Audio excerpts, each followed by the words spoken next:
نبی کریم علیہ السلام نے ارشاد فرمایا ہے کہ اپنے ماں باپ کا ادب کرو. یہ صرف میرے حضور نے اپنی طرف سے نہیں فرمایا، بلکہ قرآن مجید فرقان حمید میں رب ذوالجلال نے ارشاد فرما دیا کہ وَبِالْوَالِدَيْنِ إِحْسَانًا.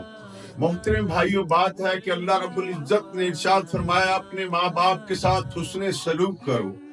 اب میرے نبی کریم رؤوف رحیم صلی اللہ علیہ وسلم کے پیارے صحابی حضرت سیدنا عبداللہ بن مسعود رضی اللہ تعالیٰ عنہ، بخاری کی روایت ہے، دیگر کتب کے اندر موجود ہے.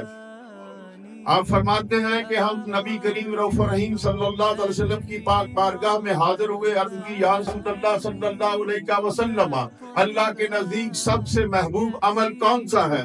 تو آؤ میرے آقا نے کیا فرمایا. میرے نبی کریم رؤوف رحیم صلی اللہ علیہ وسلم ارشاد فرماتے ہیں کہ رب کے قریب سب سے زیادہ کرنے والا محبوب عمل یہ ہے کہ انسان وقت پر نماز پڑھے. سبحان اللہ. کیا کرے؟ وقت پر نماز پڑھے. پھر فریاد کی گئی صحابہ نے کہ یا رسول اللہ، اس کے بعد فرمایا کہ اپنے ماں باپ کے ساتھ حسن سلوک کرے.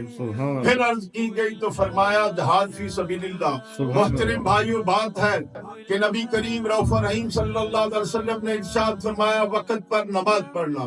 اس کے بعد کیا حکم فرمایا کہ والدین کے ساتھ حسن سلوک کرنا. محترم بھائیو، بات ہے جہاں میرے رب کے پیارے حبیب کریم نے یہ حکم فرمایا ہے، کیا ہم نے کبھی سوچا ہے کہ جب ہم کبھی اپنے والدین کی نافرمانی کرتے ہیں تو ہم سب سے پہلے قرآن مبارک کی اس آیت مبارکہ کے ترجمے کو بھول جاتے ہیں، پھر مصطفیٰ جان رحمت کے ارشاد کو بھول جاتے ہیں. محترم بھائیو، جہاں میرے نبی کریم صلی اللہ علیہ وسلم نے ارشاد فرمایا میرے حضور کی بارگاہ بے پناہ میں صحابہ یا رسول اللہ صلی اللہ علیہ وسلم، ہمارے حسن سلوک کا سب سے زیادہ حقدار کون ہے؟ تو میرے آقا نے فرمایا تیری ماں. پھر عرض کی، پھر فرمایا تیری ماں، پھر عرض کی، فرمایا تیری ماں، چوتھی مرتبہ حکم فرمایا تیرے باپ. اب محترم بھائیو، بات ہے ایک ہی لمحے میں ختم کرتا ہوں. محترم والدہ ماجدہ کے قدموں تلے جنت ہے. ایک بات غور سے یہ نقطہ بیان کر کے چھوڑ دوں گا. اللہ کا احسان ہے حضرت صاحب کے موجودگی میں بولنا نہیں تھا لیکن حکم ہو گیا. اب حکم کیا ہے؟ تیری ماں کے قدموں تلے تیری جنت ہے. محترم بھائیو، بات ہے دوسری طرف حکم فرمایا جنت کا دروازہ تیرا باپ ہے. اللہ اکبر، سبحان اللہ. یہ مسجد کتنی خوبصورت ہے، بلا تمثیل جنت سے بات کر رہا ہوں. یہ مسجد کتنی خوبصورت ہے. اب بات ہے اگر ماں جنت ہے تو جنت کا دروازہ کون ہے؟ وہ باپ ہے. محترم بھائیو، جہاں ماں کے قدموں تلے جنت ہے، ماں کے قدموں تلے جو جنت ہے اس میں داخل ہونے کا جو دروازہ ہے وہ باپ کا ادب. اللہ اکبر، سبحان اللہ. جو باپ کا ادب احترام نہیں کرتا اس کا اسلام سے کوئی تعلق نہیں ہے. محترم بھائیو، ہم نے یہ پکھنڈ بنایا ہوا ہے پاکستان میں، بسوں کے نیچے وہ لکھا ہوتا ہے ماں کی دعا.